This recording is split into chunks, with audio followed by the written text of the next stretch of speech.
Mais le Seigneur Jésus-Christ est parfait. C'est le conseil que je vous donne.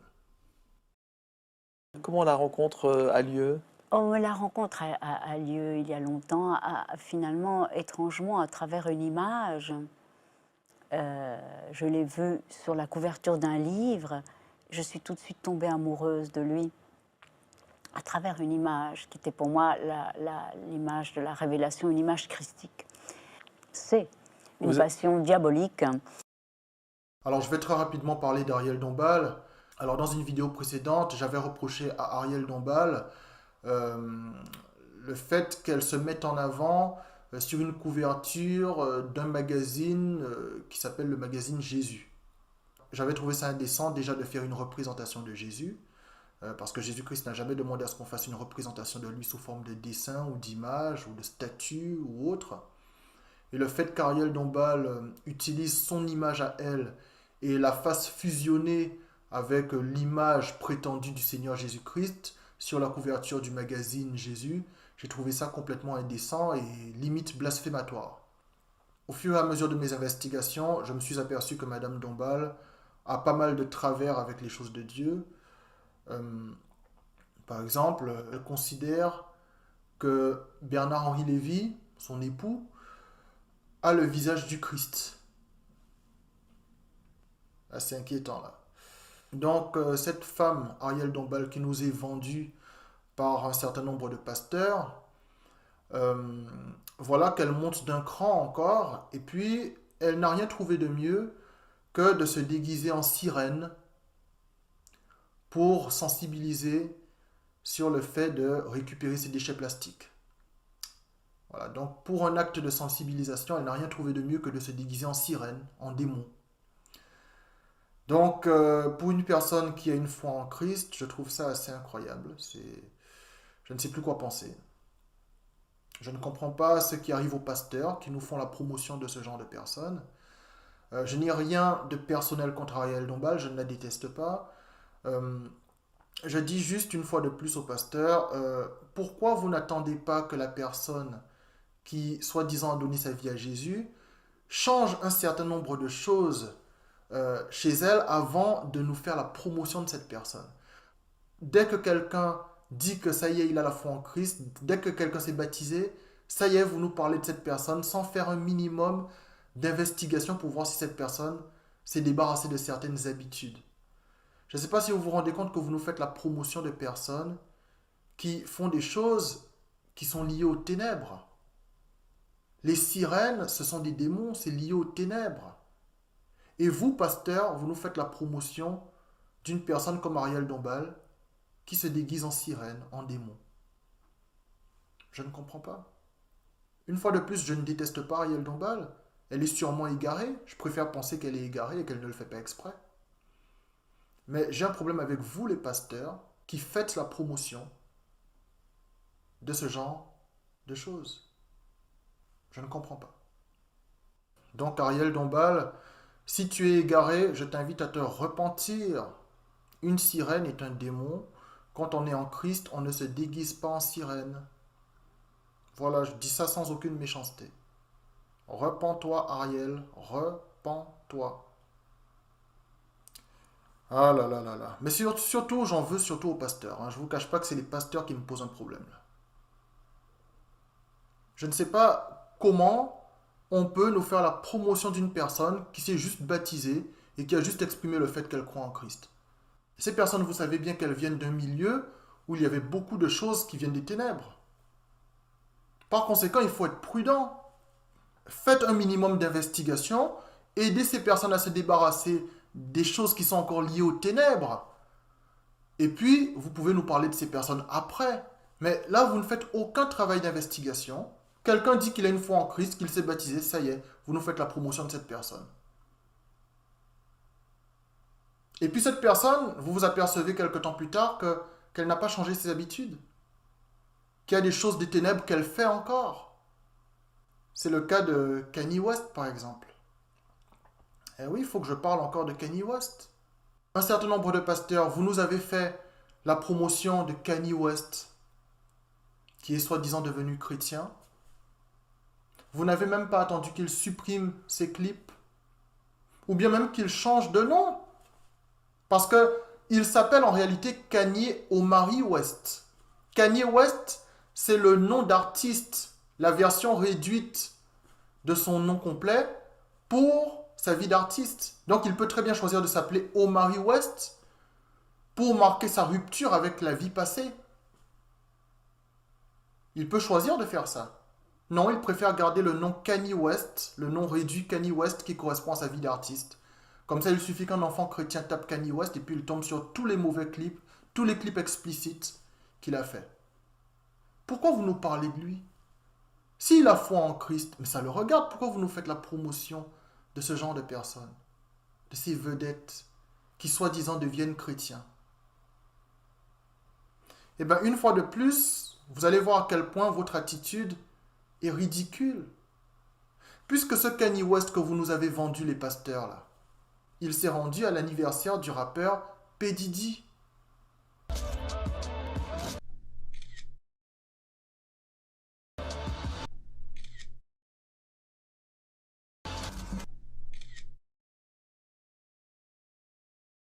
Et le rappeur P. Diddy, P. Diddy, P. Diddy, P. Diddy, j'aime bien la façon dont débute son nom, P. Diddy. Ça en dit long sur beaucoup de choses. Regardez vous-même. Yeah, I love this drink. Will you Chance put my with you. I bag like back? when you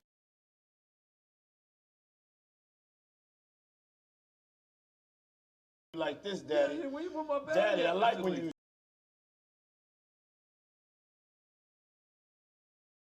Oh, when it's you're right here, scrambling it's and right scraping here. for shit. No, I got I notes like and shit. that. You know, I'll be practicing. Huh? Why won't you party with me for your birthday, man?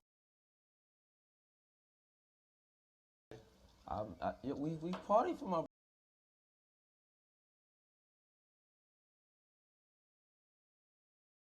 birthday before. You came to my party. No, but me and you ain't never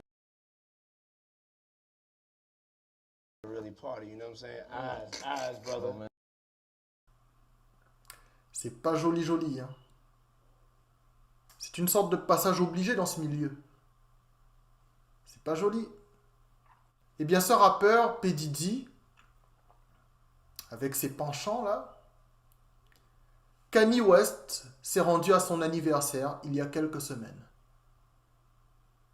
Donc vous les pasteurs qui nous avez vendu Kanye West comme le chrétien qu'il faut suivre et tout, expliquez-nous la présence de Kanye West à l'anniversaire de P. Diddy il y a quelques semaines. Expliquez-nous la portée spirituelle de la présence de Kanye West à l'anniversaire de P. Diddy. Expliquez-nous ça, on vous écoute. On vous écoute. Le mec fonde un bâtiment qu'il appelle église, vous nous parlez de lui immédiatement. Le gars a gardé toutes ses habitudes des ténèbres, mais vous nous parlez de lui. Vous nous faites la promotion de ce type. Je ne le déteste pas, hein. C'est avec vous que j'ai un problème, les pasteurs. Pourquoi vous ne faites pas un minimum de travail d'investigation avant de nous parler de quelqu'un? Ces artistes, ces acteurs, ces stars du show business vous vendent l'image d'un homme masculin, viril, coureur de jupons. Et voilà ce qu'il se passe en coulisses.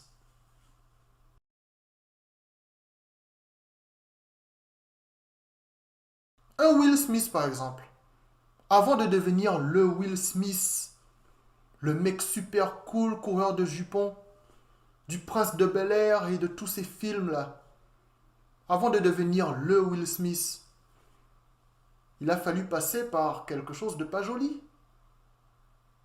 Regardez vous-même. Paul? Paul, you okay? Paul?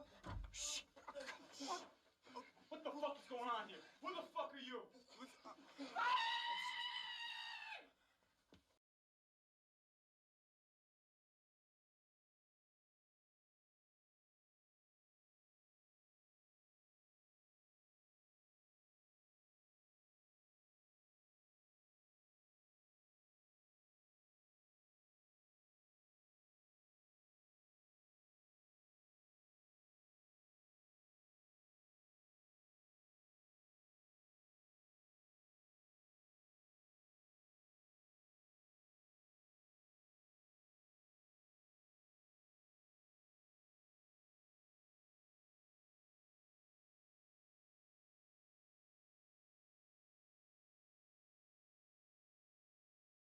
What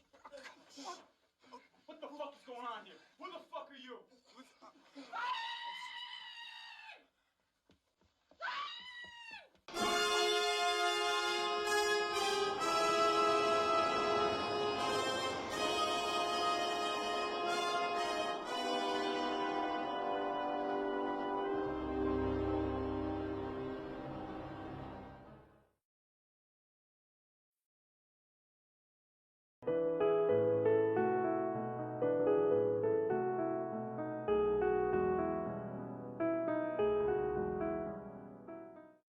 Vous avez des démons nés humains, des démons sous forme humaine, des faux êtres humains provenant du monde des ténèbres, qui se mettent à fonder une chorale, ou bien qui intègrent une chorale, et se mettent à chanter toutes sortes de chansons avec Jesus à l'intérieur, Lord Jesus, Seigneur Jésus, Jésus, Jesus.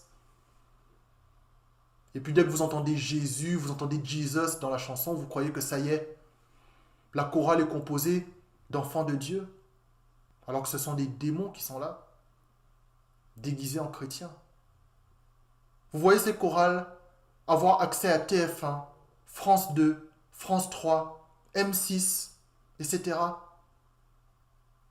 Vous ne posez pas la question, comment se fait-il que la Bible dit que dans les derniers jours, les enfants de Dieu seront combattus, et ces chorales soi-disant chrétiennes ont les portes ouvertes dans toutes les grandes chaînes de télé qui appartiennent à Satan? Vous ne posez pas de questions. Si vous étiez un minimum spirituel, vous comprendriez que si ces chorales ont accès à toutes ces chaînes de télé, à toute cette médiatisation, c'est parce que ces chorales sont composées d'enfants de Satan. Mais ça, pour que vous compreniez ça, il faut prier, il faut lire vos Bibles. Quelqu'un qui dit Jesus, ça y est, vous croyez qu'il est chrétien, qu'il est un enfant de Dieu? Billy Graham, franc-maçon du 33e degré, a passé sa vie à prononcer le nom de Jésus. Maintenant, on sait que c'était un franc-maçon financé par des Illuminati.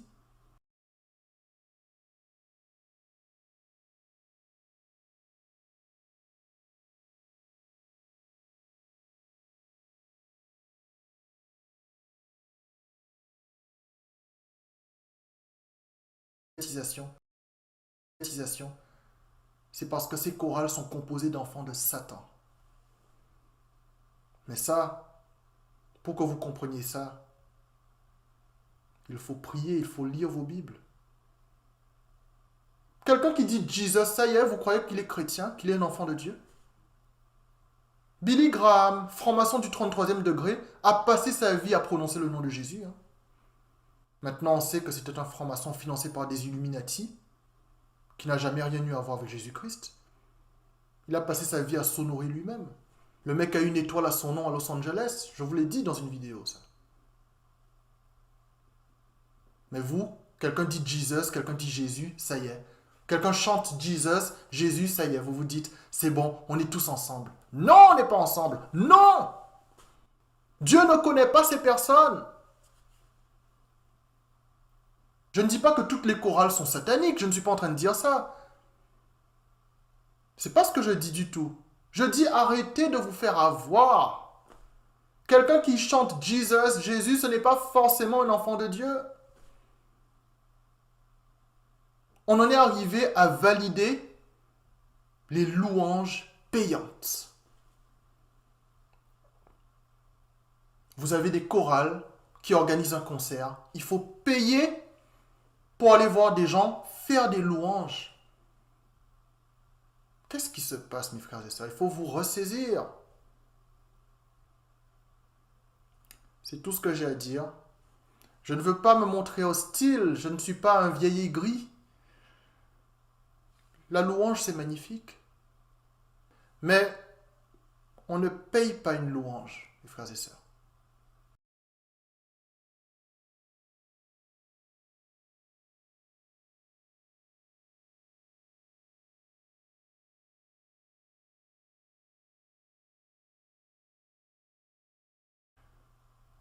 La louange, c'est magnifique. Mais on ne paye pas une louange, mes frères et sœurs. La parole de Dieu est claire. Les choses de Dieu ne sont pas payantes.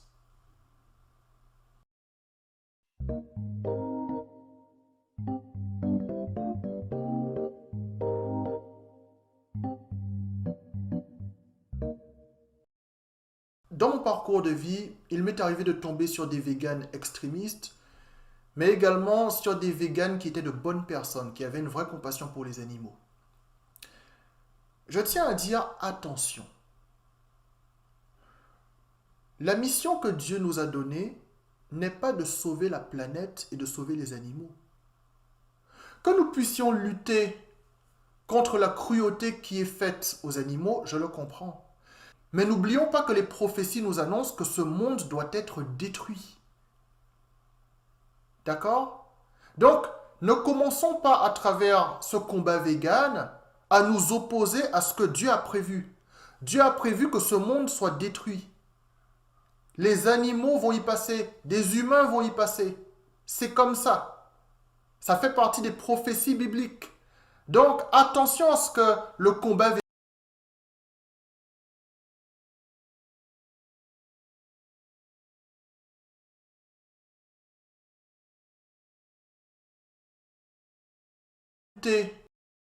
lutter contre la cruauté qui est faite aux animaux, je le comprends.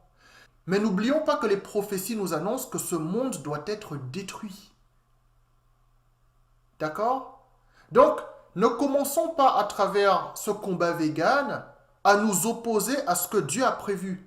Dieu a prévu que ce monde soit détruit. Les animaux vont y passer, des humains vont y passer. C'est comme ça. Ça fait partie des prophéties bibliques. Donc, attention à ce que le combat vegan ne soit pas un combat contre ce que Dieu a prévu. Ce monde doit être détruit. Nous allons à la fin du monde. C'est normal que les animaux meurent en masse. Vous avez vu ce qu'il s'est passé en Australie. L'incendie, le nombre d'animaux morts. Là, tous les végans australiens qui avaient érigé la souffrance animale comme sujet prioritaire, ces végans qui s'étaient battus pour que les animaux ne soient jamais tués, ne soient jamais consommés, il a suffi d'un incendie pour éradiquer un nombre considérable d'animaux. Donc tout ce combat vegan aura servi à quoi? Sans vilain jeu de mots, c'est parti en fumée. Vous voyez, tout ça est éphémère. La Bible a dit que ce monde doit être détruit. C'est normal que ces choses arrivent.